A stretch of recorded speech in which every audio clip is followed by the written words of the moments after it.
Mes chers bien-aimés frères et sœurs, une année nouvelle se lève. Nous avons la grâce d'y entrer et nous disons avec le psalmiste, « L'Éternel a fait pour nous de grandes choses, nous sommes dans la joie. » Psaume 126, le verset 3. Notre joie est d'autant plus grande, car en dépit des diverses épreuves que nous avons vécues cette année, nous pouvons dire que jusqu'ici, l'Éternel nous a secourus. En 2021, l'Éternel nous avait appelés à nous tourner résolument vers lui pour l'adorer en esprit et en vérité. C'est la raison pour laquelle nous avons été créés. C'est le plus grand privilège et la plus grande responsabilité de l'Église. En adorant le Seigneur, nous avons pu contempler ses nombreux bienfaits à l'égard de chacun d'entre nous et de son Église durant l'année écoulée. Nous lui rendons particulièrement grâce pour sa glorieuse présence lors des 2 conférences nationales de l'Église, des 2 pastorales, des camps nationaux de nos mouvements et associations. Nous lui rendons aussi grâce pour le premier camp national des tenants des centres de prière de notre Église et pour le début d'homologation de ces centres. Nous lui rendons grâce pour les milliers d'âmes qui ont été touchées et sauvées lors de la journée nationale d'évangélisation et la campagne d'évangélisation à Bangourou dans la région de l'Indénié-Guablin. L'adoration en esprit et en vérité ne saurait se limiter à l'année 2021.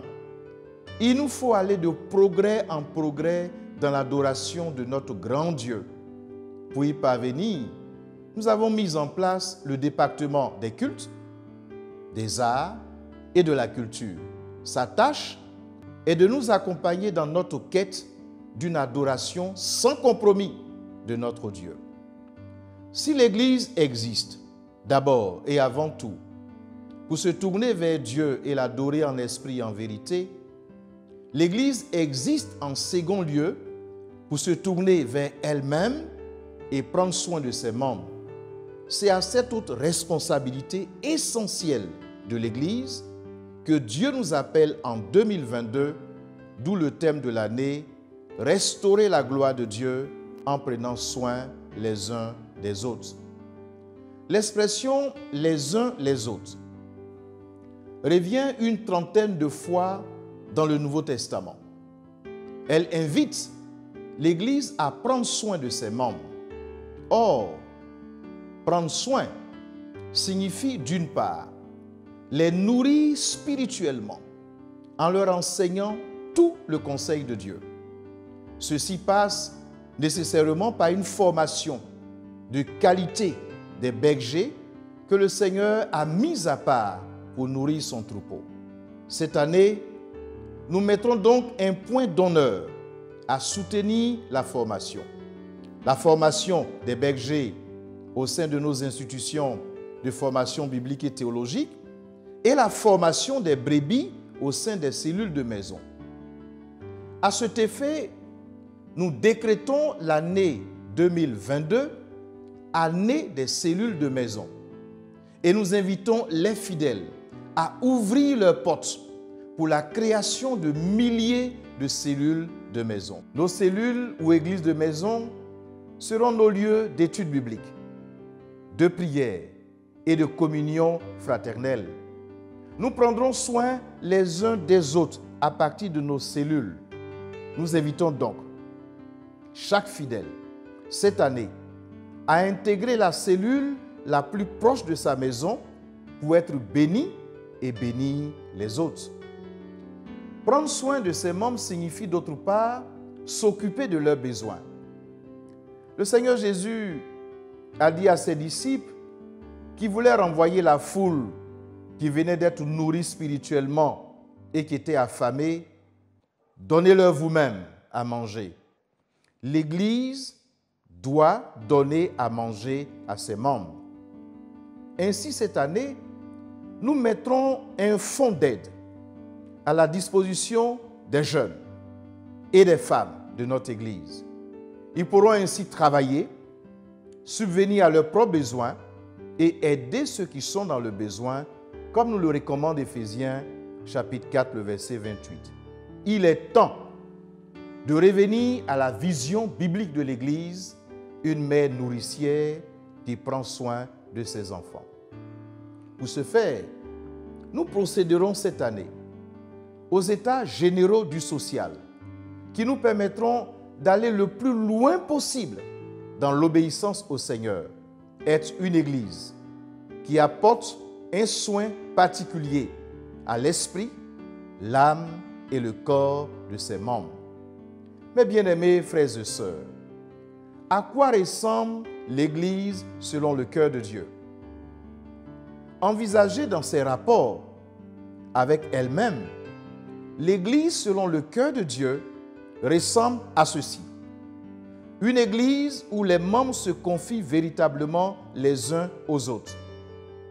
Une Église où l'on peut parler de ses souffrances, sachant que quelqu'un écoutera et répondra avec compassion.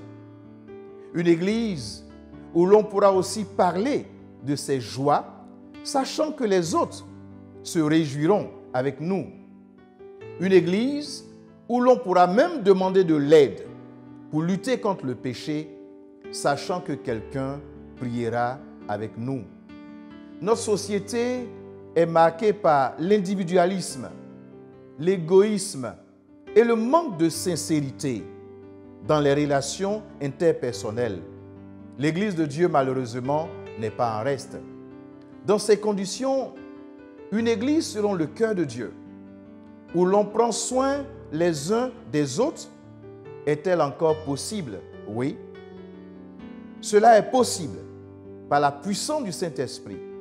Si nous soupirons de tout cœur après une telle Église, Dieu le fera. Nos relations seront restaurées, la gloire de Dieu sera restaurée et l'Église en sera transformée. Ainsi, mes bien-aimés, en 2022, nous prions que Dieu prenne soin de vous comme un Père aimant et bienveillant. Faites-lui confiance et déchargez-vous sur lui de tous vos soucis, car lui-même prend soin de vous, selon la parole de 1 Pierre, chapitre 5, le verset 7. Et mon Dieu, s'est exclamé l'apôtre Paul, et mon Dieu pourvoira à tous vos besoins, selon sa richesse, avec gloire en Jésus-Christ. Philippiens 4, 19. Ô berger, prenez soin du troupeau de Dieu qui est sous votre garde, comme le dit Pierre dans 1 Pierre 5, le verset 2, comme vous le faites si bien déjà. En 2022, faites-le encore avec plus de zèle et de dévouement. Les brebis du Seigneur en ont grand besoin. Ô brebis du Seigneur, obéissez à vos conducteurs et ayez pour eux de la déférence, car ils veillent sur vos âmes, comme devant rendre compte à Dieu. Qu'il en soit ainsi, afin qu'ils le fassent avec joie et non en gémissant, comme la Bible dit dans Hébreux 13, le verset 17. Vous le faites déjà. En 2022, faites-le encore avec plus d'amour et de joie. Les bergers du Seigneur en ont grand besoin. À tous, brebis et bergers du Seigneur, nous souhaitons qu'en cette nouvelle année, vous prospérez à tous égards et que vous soyez en bonne santé, comme prospère l'état de votre âme. Prenez soin de vous. Prenez soin de vos familles. Prenez soin de l'Église du Seigneur. Prenons soin les uns des autres. Bonne et heureuse année 2022 à toutes et à tous. Oui, que le bonheur et la grâce de Dieu en Jésus-Christ vous accompagnent tous les jours de cette nouvelle année. Amen.